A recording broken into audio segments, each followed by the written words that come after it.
दोस्तों रक्षाबंधन का पर्व आ चुका है और इस बार रक्षाबंधन पर चंद्र ग्रहण का साया रहने वाला है। ऐसे में रक्षाबंधन के दिन कितने बजे चंद्र ग्रहण शुरू होगा, राखी बांधने का शुभ मुहूर्त कब रहेगा और जब तक चंद्र ग्रहण का काल चल रहा हो उस दरमियान राखी नहीं बांधनी चाहिए क्योंकि अशुभ माना जाता है। तो आइए ऐसे में देखते हैं कि रक्षाबंधन पर चंद्र ग्रहण का प्रभाव क्या क्या रहने वाला है और किस टाइम पर राखी बांधनी चाहिए ताकि भाई बहन के जीवन में किसी तरह की कोई समस्या नकारात्मकता ना आए। इस बार रक्षाबंधन 28 अगस्त को है। श्रावण पूर्णिमा के मौके पर भद्रा भी लगेगा। तो ऐसे में राखी बांधने का शुभ मुहूर्त कब रहने वाला है, तो सबसे पहले देखिए आप, श्रावण पूर्णिमा की जो शुरुआत है वो 27 अगस्त सुबह से ही शुरू हो चुकी है, जो 28 अगस्त सुबह तक समाप्त होगी है। तो ऐसे में तो राखी बांधने का जो अति शुभ समय रहेगा, मुख्य समय, वो सुबह सुबह अति शुभ समय रहेगा 5:57 से सुबह 9:48 तक। लेकिन अगर सुबह संभव न हो तो ऐसे में दोपहर में भी राखी बांधी जा सकती है। तो दोपहर का शुभ मुहूर्त कब रहेगा, आइए वो भी देख लेते हैं। तो दोस्तों भाई बहन के प्रेम, विश्वास और स्नेह का प्रतीक त्योहार रक्षाबंधन जो है 28 अगस्त शुक्रवार को रहेगा। लेकिन रक्षाबंधन पर जो पूर्णिमा तिथि है वो सुबह 9:49 तक ही रहने वाली है। तो वैसे तो एक अच्छी बात यह है कि 28 अगस्त को दिन भर राखी बांधी जा सकेगी, लेकिन अति शुभ मुहूर्त जो रहेगा वो सुबह 9:48 9:49 तक ही रहेगा। फिर पंचक भी लगेंगे, भद्रा भी रहेगा और चंद्रग्रहण का साया भी रहेगा। तो पंचक में पहले भगवान को राखी चढ़ाएं, फिर भाइयों को राखी बांधें, ऐसी भी मान्यता है। तो चंद्रग्रहण का साया कब रहेगा और भद्रा कब रहेगा वो भी देख लेते हैं, क्योंकि सामान्य तौर पर धार्मिक मान्यता के मुताबिक भद्रा काल में राखी बांधने से बचा जाता है।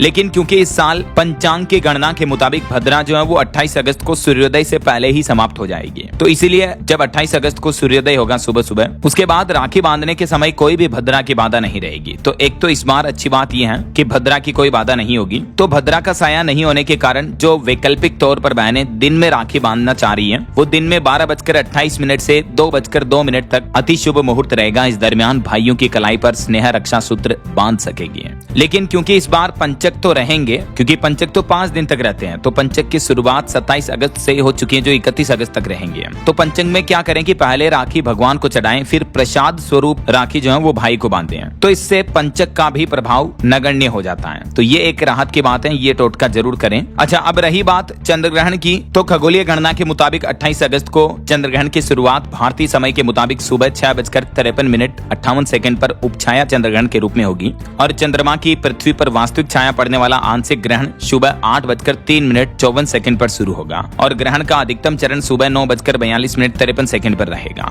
हालांकि इसमें सबसे जरूरी बात यह है कि भारत में ये चंद्र ग्रहण दिखाई नहीं देगा। तो ऐसे में भारत में रहने वाले लोगों के लिए ग्रहण के दौरान सूतक मानना भी जरूरी नहीं होगा, यानी सूतक भी नहीं लगेगा। धार्मिक मान्यताओं में आमतौर पर सूतक उसी जगह माना जाता है जहां ग्रहण दिखाई देता है। लेकिन क्योंकि ये ग्रहण तो भारत में दिखाई ही नहीं दे रहा, इसलिए भारत में सूतक काल वगैरह मान्य नहीं होंगे। ठीक है, तो भारत में ग्रहण नहीं दिखाई देने के कारण ग्रहण को लेकर घबराने की जरूरत नहीं है। फिर भी धार्मिक परंपरा के मुताबिक शुभ मुहूर्त में राखी बांधना चाहते हैं तो एक तो सुबह 9:48 से पहले ये रस्म पूरी कर सकते हैं। बाकी दिन का भी मैंने आपको शुभ मुहूर्त बता दिया। और ग्रहण की शुरुआत और समापन की बात करें तो ग्रहण सुबह 6:53 से शुरू होगा जो दोपहर 12:31 तक रहेगा। तो वैसे तो ग्रहण काल कोई मान्य नहीं होगा, लेकिन फिर भी ग्रहण के दरमियान अगर राखी नहीं बांधना चाहते तो 12 बजे बाद, मतलब दोपहर 12:30 बजे बाद बांध सकते हैं, कोई दिक्कत नहीं है। ऐसे में दिन का जो चौगड़िया रहेगा उस हिसाब से चौगड़िए को अगर देखा जाए तो शुभ चौगड़िया रहेगा 12:10 से 1:43 तक। तो जो माताएं बहनें मतलब दिन में राखी बांधना चाहती हैं तो उनके लिए ये जो बीच का टाइम होगा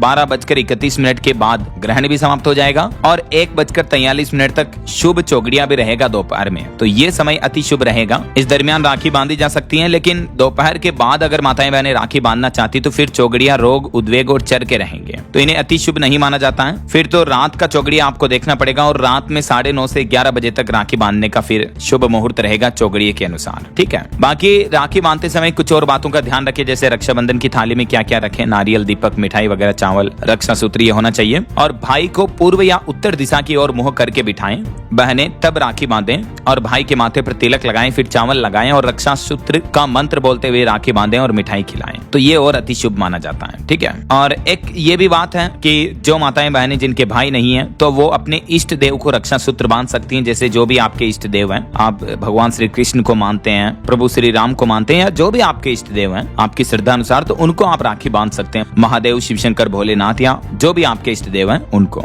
और रक्षा सूत्र यानी राखी बांधते समय ये मंत्र अवश्य बोले, ये न बद्धो बलि राजा दानवेंद्रो महाबल तेने त्वामनु बदनामी रक्षे जय माँ चले माँ चले। तो ये रक्षा सूत्र बांधते समय, राखी बांधते समय मंत्र बोले। इस मंत्र का अर्थ क्या है ये भी आप देख सकते हैं। स्क्रीनशॉट ले लीजिए आप अपने फोन में, ताकि आप भाई बहन जो भी राखी बांधे तब ये मंत्र उच्चारण कर सकते हैं आप, ठीक है ना। तो ये रक्षाबंधन से जुड़ी चंद्र ग्रहण, भद्रा और शुभ मुहूर्त समेत सारी इंपॉर्टेंट महत्वपूर्ण जानकारियां मैंने आपको बता दी। उम्मीद आपको जरूर जानने मिली होगी। वैसे दोस्तों, आप कौन से राज्य में रहते हैं, आपके राज्य और जिले का नाम मुझे नीचे कमेंट करके बताइएगा जरूर। और भी बाकी रोजाना की ताजा खबरें, महत्वपूर्ण समाचार, इंपॉर्टेंट जानकारियां देखते रहने के लिए बिल्कुल जुड़े रहेगा आप मेरे साथ DLS न्यूज चैनल को सब्सक्राइब करके बेल आइकन जरूर दबा देना और इस वीडियो पर एक लाइक और शेयर भी कर देना। बाकी आप सभी भाइयों बहनों दोस्तों मित्रों को आपके अपने DLS भाई की तरफ से और हमारी पूरी DLS न्यूज फैमिली की तरफ से रक्षाबंधन की ढेर सारी हार्दिक शुभकामनाएं। आपके भाई बहन का प्यार हमेशा ऐसा ही बना रहे, भाई बहन का स्वास्थ्य उत्तम रहे और आप दिन दुगुनी रात चौगुनी तरक्की करें अपनी लाइफ में। माँ लक्ष्मी महादेव का आशीर्वाद हमेशा आपके जीवन पर बना रहे। इन्हीं शुभ मंगल कामनाओं के साथ विदा लेना चाहूंगा दोस्तों।